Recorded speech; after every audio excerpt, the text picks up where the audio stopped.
하나님 말씀은 이사야 42장에서 봅니다.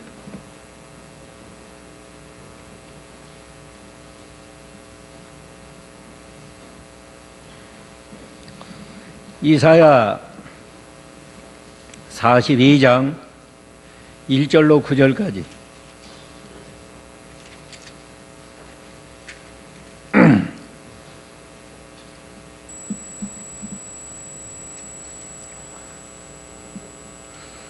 내가 붙드는 나의 종, 내 마음이 기뻐하는 내가 택한 사람을 보아라. 내가 내 영을 그의 위에 두었으니 그가 민족들에게 공의를 가져올 것이다. 그는 소리 지르지 아니하며 목소리를 높이지 아니하며 거리에서 그 목소리가 들리게 하지 않을 것이며 상한 갈대를 꺾지 아니하며 꺼져가는 심지를 끄지 아니하고 진실로 공의를 가져올 것이다. 땅 위에 공의를 세울 때까지 그는 쇠하지 아니하고 낙담하지 아니할 것이니 섬들이 그의 법을 기다릴 것이다. 하늘을 창조하여 펴시며 땅과 그 소산을 내시며 땅 위의 백성에게 호흡을 주시며 땅에 다니는 자들에게 영을 주시는 여호와 하나님께서 이같이 말씀하신다.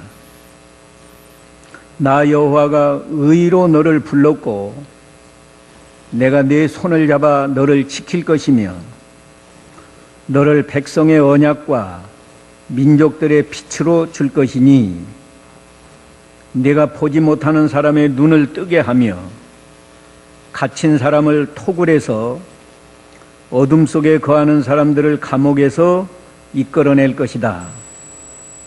나는 여호와니 이것이 내 이름이다. 나는 나의 영광을 다른 것에게 주지 아니하고 나의 찬양을 우상들에게 주지 아니할 것이다. 보아라, 이전 것들이 이루어졌으니 이제 내가 새로운 일들을 선포한다. 그 일들이 시작되기 전에 내가 너에게 말하겠다. 아멘. 오늘 이 말씀을 통해서 이사야에게 보여주신 그리스도,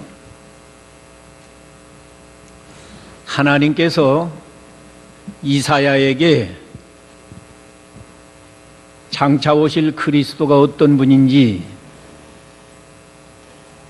하나님의 빛 가운데서 영감으로 보여주셨습니다. 이사야는 예수님이 오시기 전에 약 700년 전에 선지자로서 하나님이 보여주시는 그리스도에 대해서 많이 예언했습니다. 이사야 7장에서는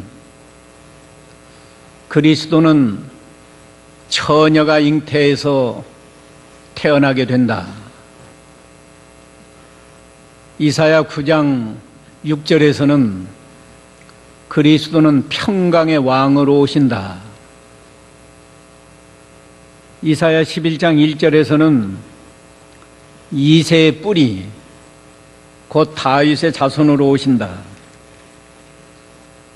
이사야 35장 5절 이하에서는 그리스도가 오시면 많은 이적을 행하신다.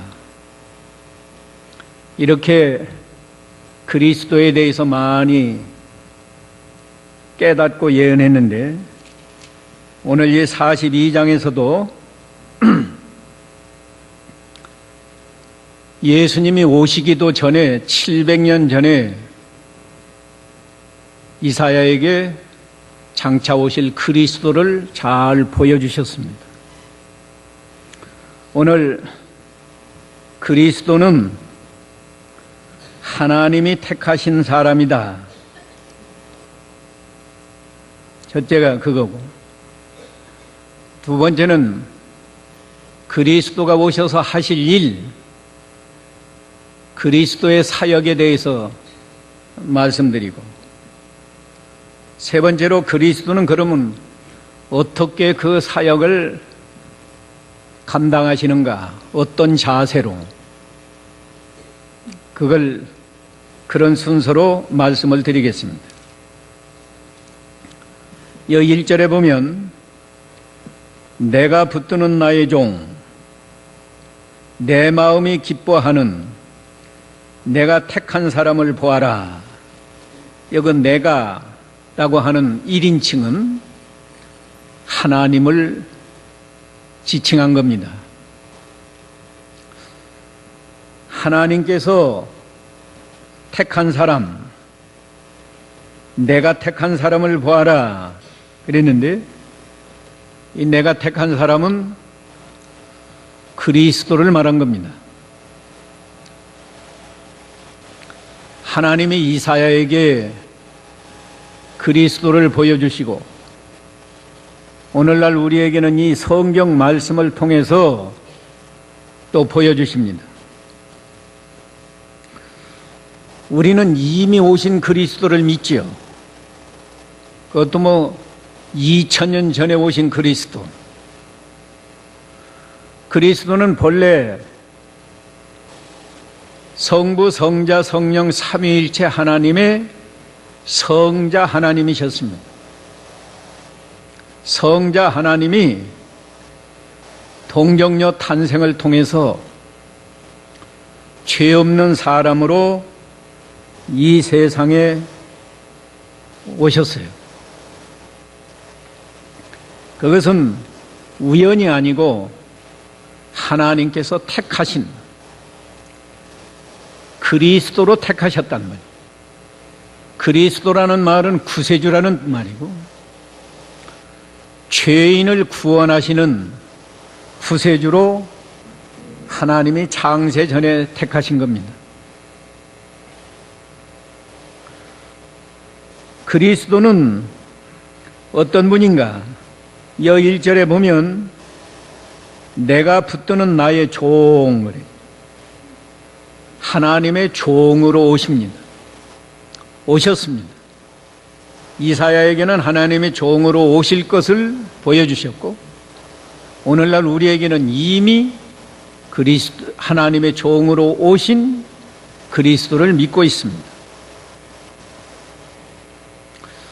빌립보 2장 6절 7절에 보면 그리스도는 본래 하나님의 본체, 성부, 성자, 성령 그 삼위일체 하나님이랍니다. 그런데 하나님과 동등됨을 취할 것으로 여기지 않고 종의 모습으로 오셨다 그랬어요. 종의 모습으로 오셨다. 두 번째, 하나님이 택한 그리스도는 어떤 분인가? 항상 하나님을 기쁘시게 하는 사람입니다. 오늘 1절에 내 마음이 기뻐하는 내가 택한 사람을 보아라. 실제로 우리 예수님은 이 세상에 오셔서 자신은 죽기까지 희생하시고 항상 하나님이 기뻐하시는 일만 했다고 예수님이 친히 증거했습니다. 요한복음 8장 29절 읽어보세요. 요한복음 8장 29절. 나를 보내신 분께서 나와 함께 계신다. 그분은 나를 혼자 버려두지 않으셨으니 이는 내가 언제나 그분을 기쁘시게 하는 일들을 하기 때문이다. 예수님은 어쩌다 한 번씩이 아니고 주일날만이 아니고 항상 언제나 하나님 아버지가 기뻐하시는 일만 했답니다. 우리 교회의 첫째 목표가 하나님을 기쁘시게 하는 교회인데, 우리는 예수를 믿어서 구원받고 하나님의 자녀가 된 사람들인데 나는 과연 얼마나 하나님 기쁘시게 하는 일을 하는가?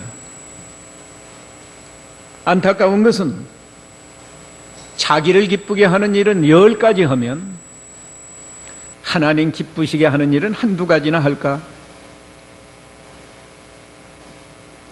시간적으로도 자기를 기쁘게 하는 데는 많은 시간을 다 쏘지만 하나님 기쁘시게 하는 일은 주일날도 제대로 못해요. 우리 예수님은, 그리스도는 하나님을 기쁘시게 하는 사람으로 이 세상에 오셔요. 세 번째, 그리스도는 또 어떤 사람인가 하면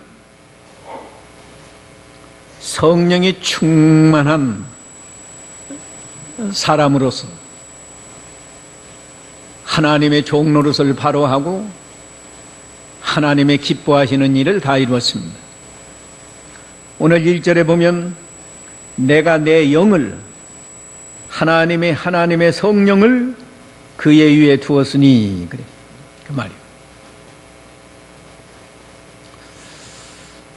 오늘날 우리에게도 예수 믿을 때 성령을 주셔서 우리가 다 성령을 받았습니다. 우리 안에 성령이 계세요. 성령이 우리 안에 계신 증거는 예수님이 믿어지는 거예요. 하나님이 계신 거 믿어지는 거예요. 믿어지면 성령을 받은 사람인데, 성령을 받았으면 예수님을 본받아서 하나님께 종노릇을 잘하고 하나님을 기쁘시게 하는 일을 해야 되는데, 성령을 받았으면서도 내 욕심대로 성령을 거스리기 때문에 하나님의 종노릇 하지 못하고 주인 노릇하고 하나님이 기뻐하시는 일을 못하고 자기 기쁜 일만 하고 마귀가 기뻐하는 일만 많이 했습니다.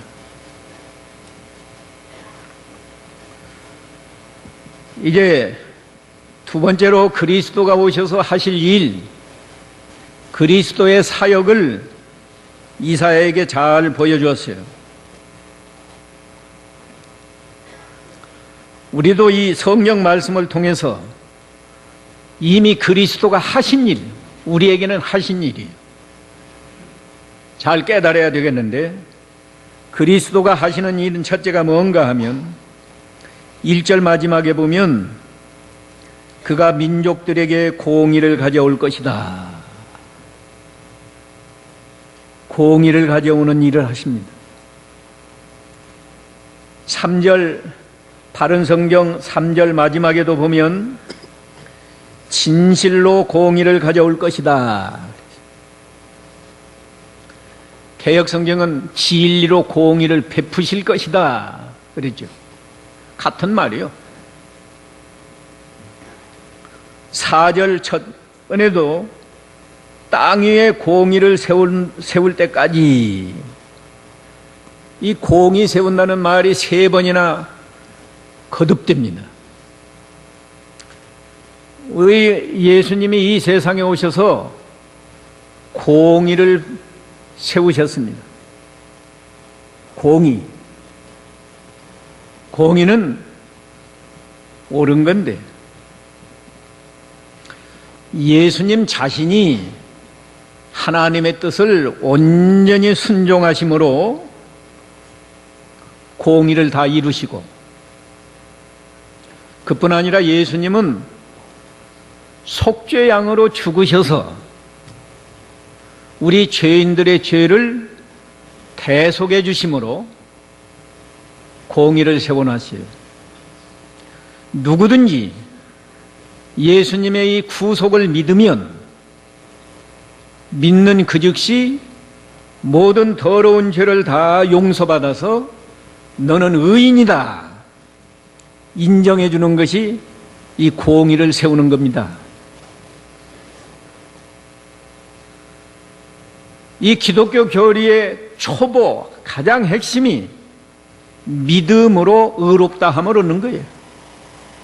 우리는 날 때부터 죄인으로 태어나서 죄 가운데 살다가 죄 가운데 죽고 죄값으로 지옥에 가서 영원히 저주받아야 하는데, 우리가 그리스도의 십자가 구속을 믿기만 하면 그 즉시 하나님은 우리 죄를 다 용서해서 너희는 의인이다. 다른 말로 표현하면 너는 이제 깨끗하다 그 말. 우리가 의인이 되었으면 이제 항상 의인의 길을 걸어가야 되는 거예요. 바른 길, 옳은 길로 걸어가야 된다.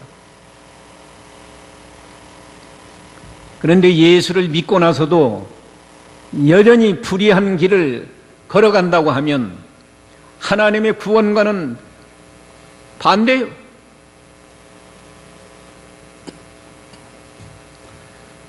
의의 반대는 불의입니다. 불의. 불의한 행동을 하는 것은 하나님을 진노하게 만드는 것이고, 우리 스스로 하나님이 주시는 복을 차버리는 것이고, 하나님의 징계와 벌을 받는 거예요.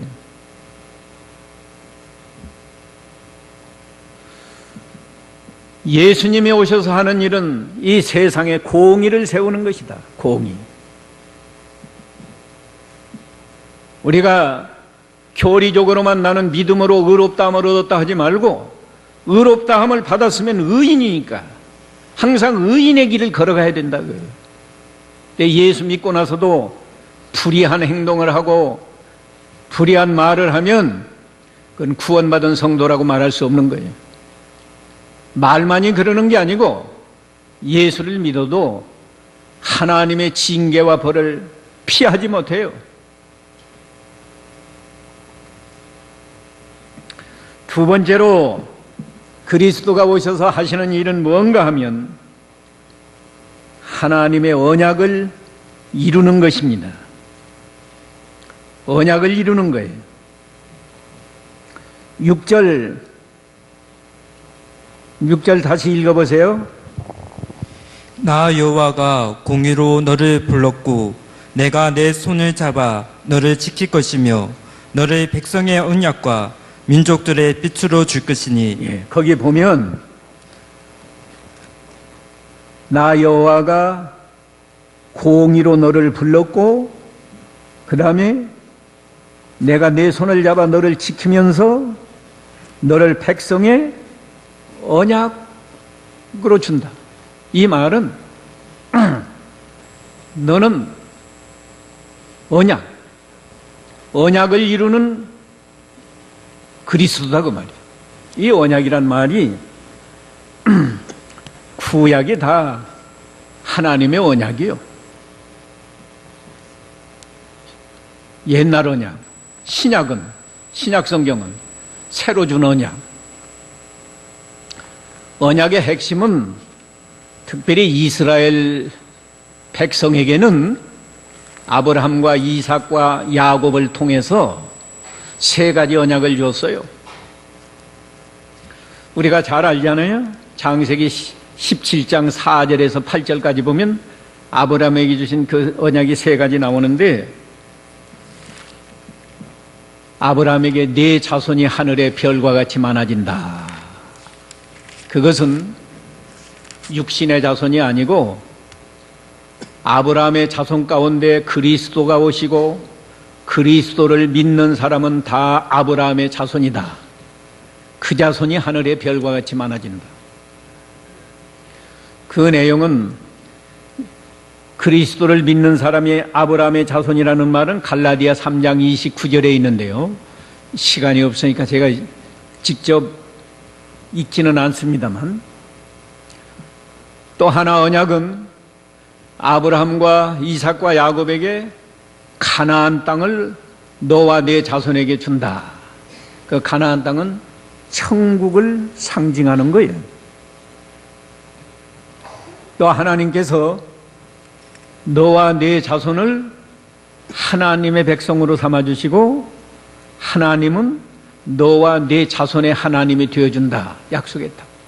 이것이 다 궁극적으로는 그리스도가 오셔서 그리스도를 믿는 사람은 아브라함의 자손이고 그리스도를 믿는 사람은 가나안 땅으로 상징된 천국을 영원한 기업으로 주시고 그리스도를 믿는 사람이 하나님의 백성이 되고 하나님은 그리스도를 믿는 사람들의 하나님이 되어주신다는 약속이에요. 이 언약을 그리스도가 오셔서 이루신다 그 말이에요. 예수님이 십자가 구속을 통해서 아브라함과 이삭과 야곱에게 주신 언약을 다 이루어서 이스라엘 민족뿐만 아니라 이방 사람도 누구든지 예수를 믿기만 하면 말씀드린 대로 아브라함의 자손이 되고 천국을 기업으로 받고 하나님은 우리들의 하나님이 되신다. 이 언약을 이루는 그리스도로 이 세상에 보내주셨어요.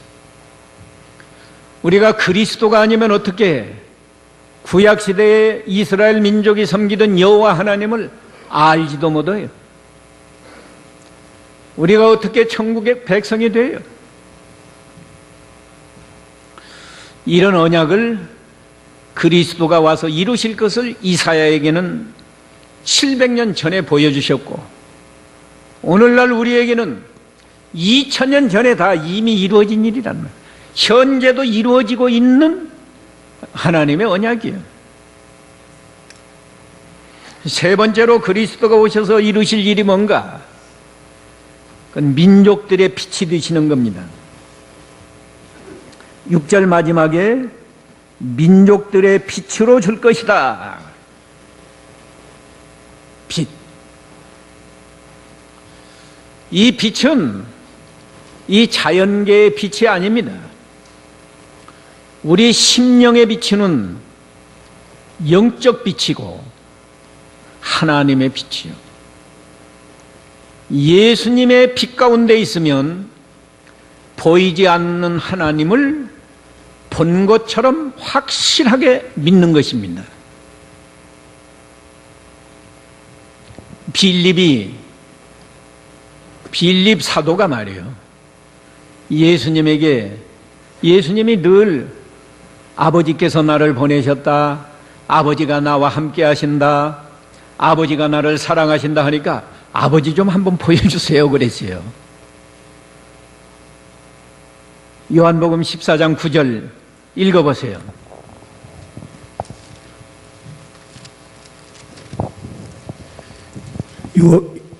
요한복음 14장 9절 예수께서 그에게 말씀하셨다.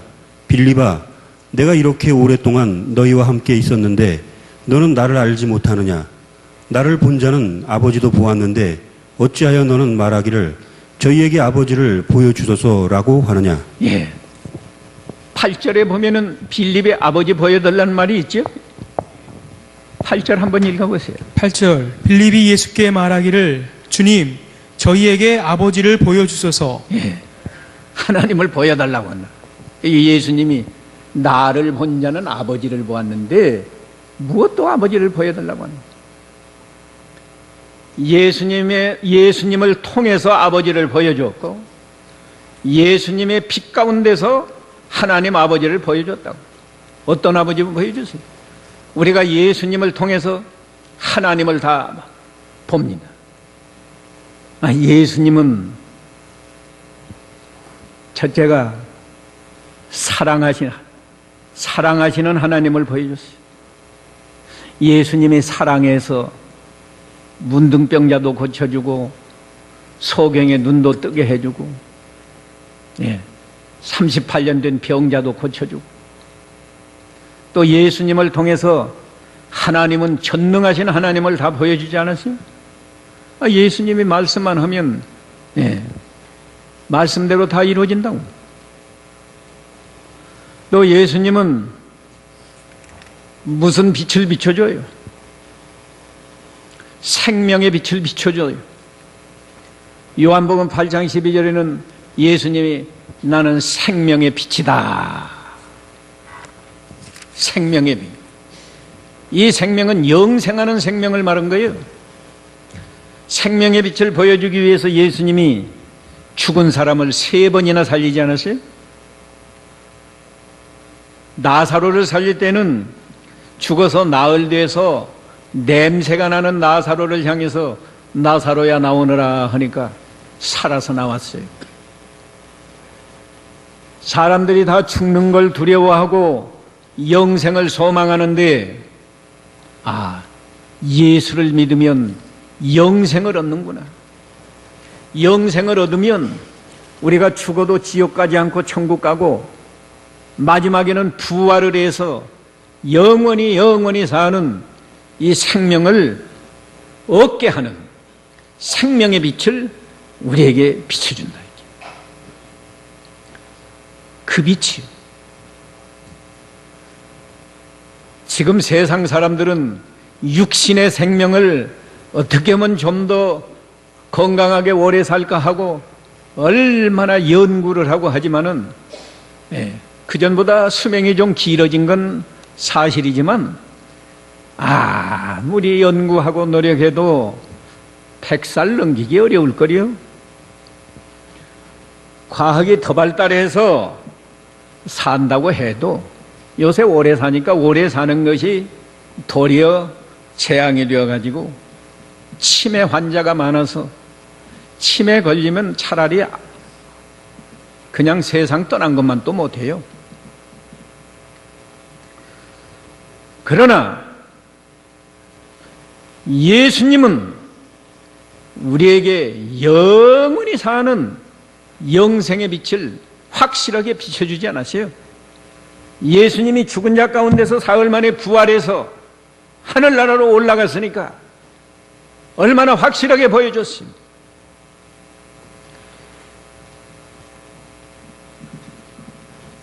또 예수님이 빛을 비추는데 무슨 빛을 비추는가?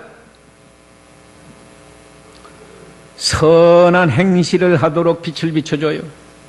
죄 짓는 사람은 어두운 데서 죄를 짓는 겁니다. 드러내놓고 죄 짓는 사람은 거의 없어요. 정신 이상자가 아니면. 그러나 예수님은 빛을 비추어서 예수님의 빛 가운데 있으면 선한 행실을 합니다. 에베소 5장 8절, 9절 읽어보세요. 5장 8절 너희가 전에는 어두움이었으나 이제는 주님 안에서 빛이다. 빛의 자녀들답게 행하라. 빛의 열매는 모든 선함과 의로움과 진실함에 있다. 예수를 믿으면 빛의 자녀가 되어서 빛의 열매를 맺히는데 첫 번째가 모든 착함, 선한 행실을 한다고요. 선한 행실. 우리가 예수를 믿고 빛의 자녀가 됐으면 가정에서나 직장에서나 교회에서 선한 행실을 해야 되잖아요. 남을 속이고 남의 것을 빼앗고 남에게 상처 주고 손해주는 사람이 되지 말고 다른 사람에게 유익을 주는 그런 사람이 되라는 거예요. 마지막으로 예수님이 하시는 일, 마지막 하는 말이에요. 예수님이 하시는 일 지금 제가 몇 가지 설명했습니까? 세 가지. 이제 마지막으로 네 번째는 뭔가? 네 번째는 자유를 주신다고 그랬어요. 자유. 오늘 본문 7절 내가 보지 못하는 사람들의 눈을 뜨게 하며 갇힌 사람들을 토굴에서 어두움 속에 거하는 사람들을 감옥에서 이끌어낼 것이다. 갇힌 사람, 어둠 속에 거하는 사람들을 이 감옥에서 끌어낸다. 감옥에 있는 사람은 자유가 없거든요. 자유 없잖아요, 감옥에 있는 사람. 그런데 거기서 끌어낸다는 것은 자유를 준다고요. 예수님은 세상에 빛만 비추는 게 아니라 우리에게 자유를 주러 오셨어요. 자유를 주러. 요한복음 8장 32절인가? 거기 가면 너희가 내 말에 거하면 참 내 제자가 되고 진리가 너희를 자유케 하리라. 갈라디아 5장 1절에서는 읽어보세요. 갈라디아 5장 1절. 갈라디아 5장 1절. 그리스도께서 우리를 자유롭게 해 주려고 자유를 주셨으니 예. 자유를 주셨으니 그 다음에 읽어요. 그러므로 굳게 서서 다시는 종의 멍에를 매지 마라. 예. 그리스도는 우리에게 자유를 주러 오셨습니다. 이제 얽매이지 말고 새장에 갇혀있는 새처럼 살지 말고 창공을 활활 자유롭게 날아다니면서 하나님을 섬겨야 돼요. 불신자들은 다 새장에 갇혀있는 것 같고 감옥에 갇혀있는 것 같이 자유를 다 잃어버렸습니다. 무슨 자유를 잃어버렸는가? 불신자들은 죄와 사망과 그리고 고통에 얽매이지. 자유 없어요. 그들은 의식하든지 못하든지 죄에 얽매여서 지옥의 형벌을 피할 수가 없고 생활 속에서도 죄를 안 지을 수가 없습니다. 늘 죄 지으면서 사는 거예요. 그 다음에 사망을 피할 수 없어요. 사망은 지옥에 들어가는 건 둘째 사망이에요. 고통, 죄 가운데 사니까 이 현실에서 아무리 돈이 많아도 마음의 고통을 피할 수가 없어요. 아무리 출세해서 대통령이 되어도 마음에 늘 근심, 걱정, 고통이 떠날 수가 없어요.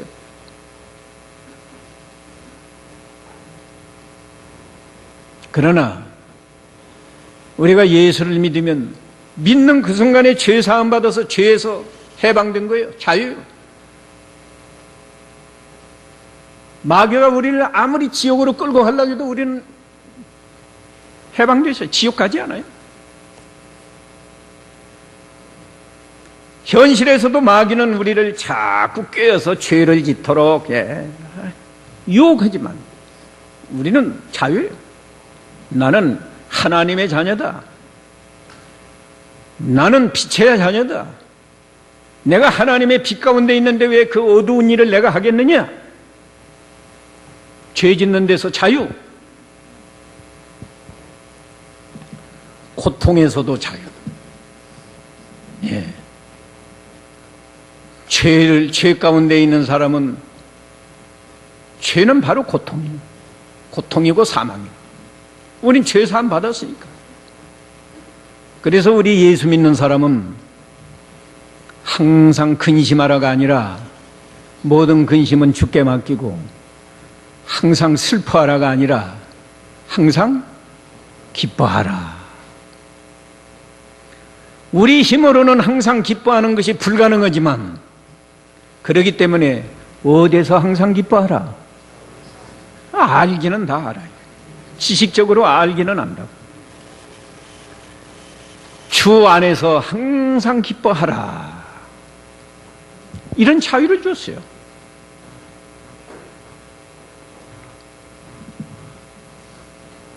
예수님 안에 있는데 무슨 고통이 있겠어요? 그 하박국이가 한 게 그게 주 안에서 하는 거예요. 에? 여러분도 그 껍데기만 보고 좋아서 암송하지요? 네.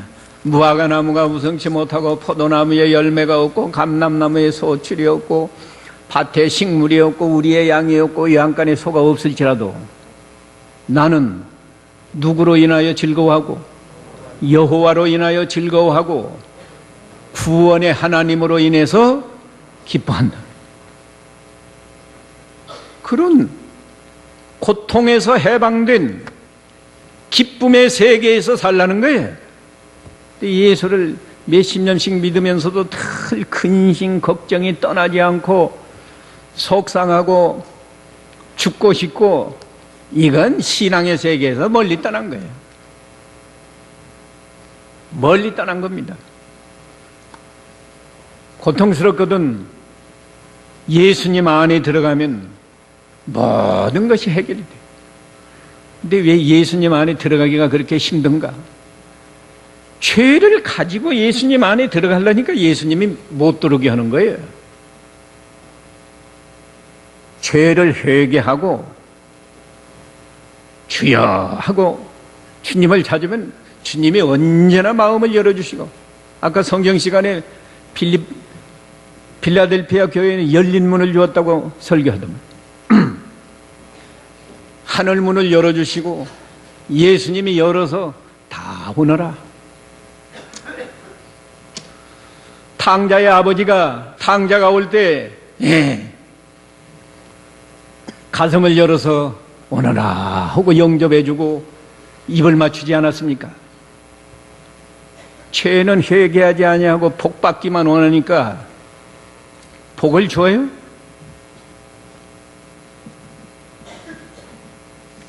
그 다음에 선을 행하는 자유를 주셨어요. 무슨 자유? 선을 행하는 자유. 불신자들은 옳은 줄 알면서도 얽매이는 게 많아. 아까 죄와 사망과 고통, 그것이 얽매이는 거예요. 그래서 불신자들은 아무리 옳은 줄 알아도 너 죽인다고 하면 그냥 옳은 줄 알아도 다 그건 포기하는 거예요. 불의한 길로 가는 거예요. 그러나 예수를 믿는 사람은 영생을 얻었기 때문에 죽인다고 해도 나는 죽는 것 두렵지 않다고 양심을 써서 의를 이루는 거란 거예요. 선을 이루는 거야.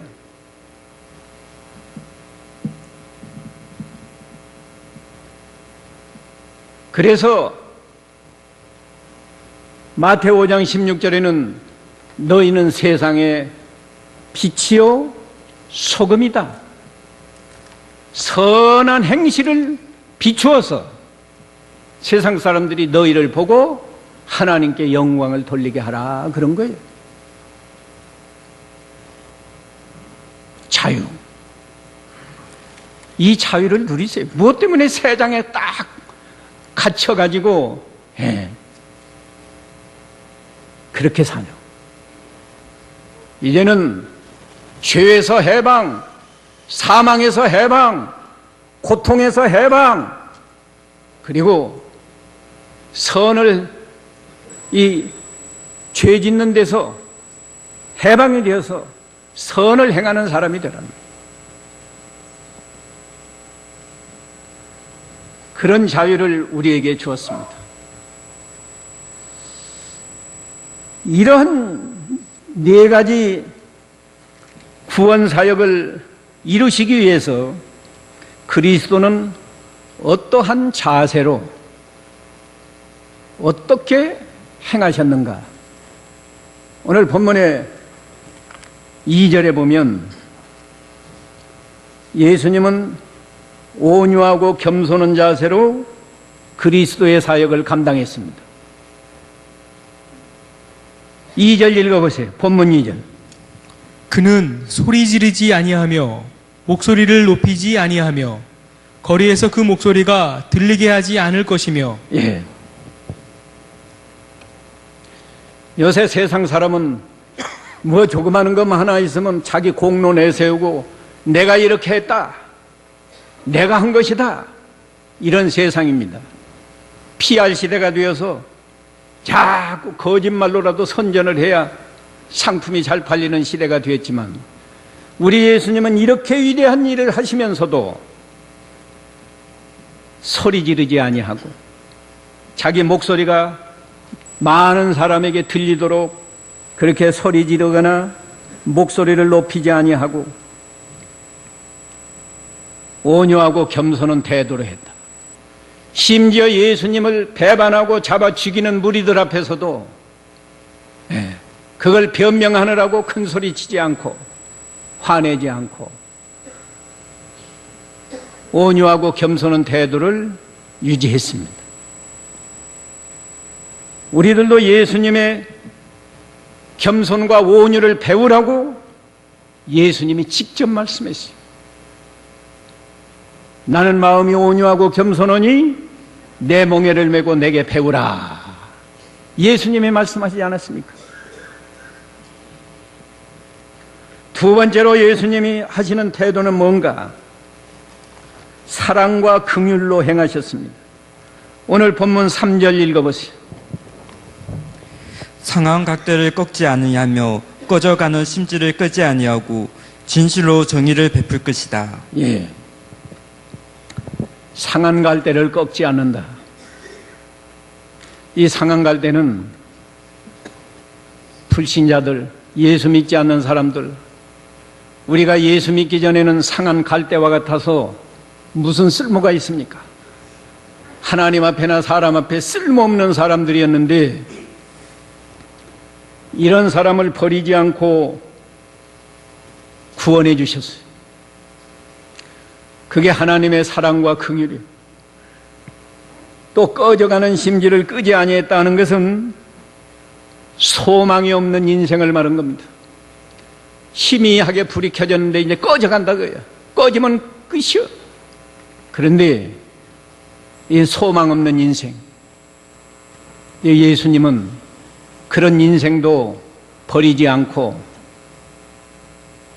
이렇게 공의를 세우시고 언약을 이루시고 빛을 비추시고 자유를 주어서 하나님의 거룩한 백성이 되게 했단 말이에요.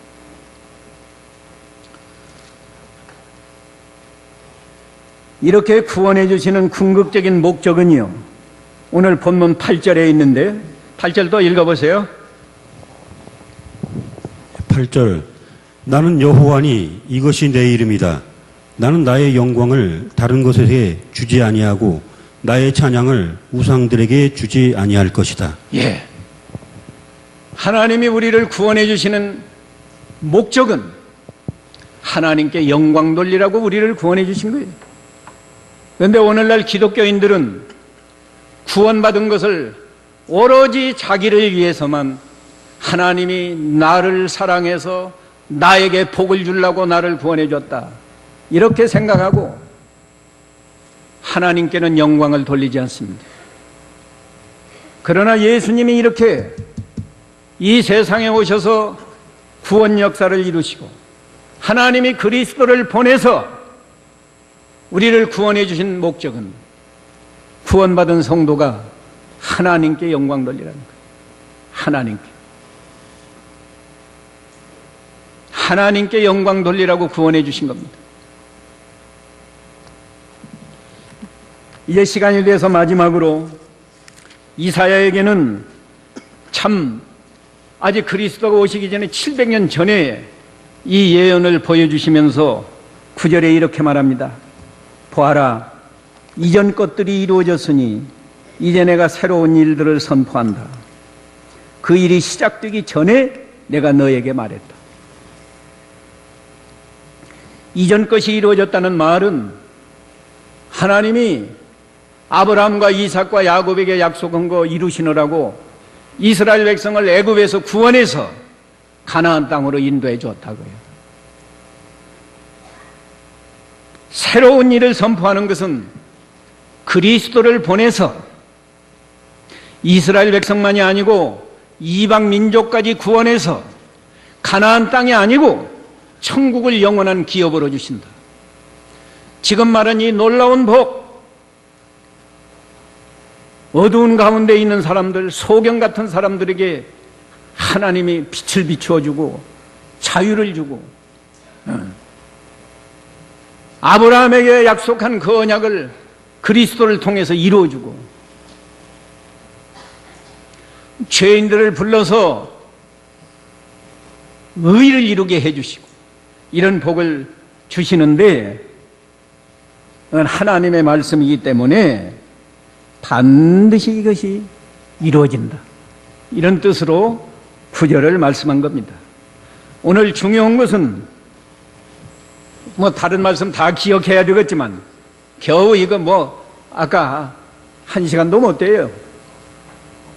찬송하고 기도하고 한 40분이나 했는지 45분 했는지 모르겠는데 다 기억해야 되지만 혹시 다 못해도 그리스도가 오셔서 하신 일 몇 가지 했어요? 4가지. 그것은 우리가 잊지 말고 우리 마음속에 간직하고 그 은혜 가운데서 우리 모두가 살면서 하나님께 영광을 돌리고 하나님이 주시는 모든 은혜와 복을 우리가 받아 누리시기 바랍니다. 이 말씀 기억하시면서 각자 잠깐 기도하시죠.